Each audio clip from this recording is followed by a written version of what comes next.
አብርሃም ግን ምን አይነት ቆሻሻ ውሻ እንደሆነ ግን በዚህ አጋጣሚ አይታችሁታል።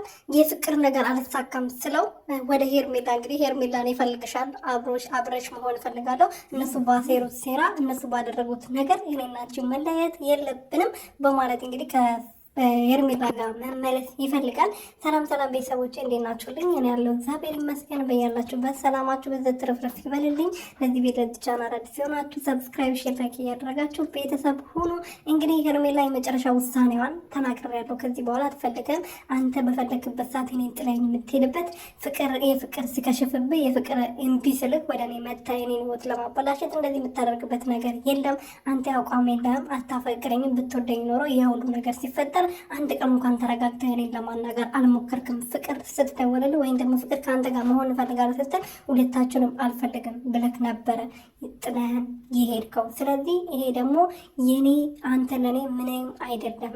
ለኔ ቦታ ቢኖርክ ኖሮ እንደዛ አታደርግም በማለት እንግዲህ ትክክለኛ ውሳኔ ነው የወሰንሽው። ነገ ደግሞ ተሸለጥለጥ ብለሽ መጥተሽ ይቅርታ አድርግልኝ ትናንትና ተሳስቼ ነው ብለሽ ካለመንሽው በስተቀር ማለት ነውና እንደዛም እንደማይሆንና በዚሁ ውሳኔሽ እንደምትሄጂበት የኛ ከአንቺ ጋር ሆነ ከሩቲ ጋር ሆነ የሚመለከተን ነገር የለም።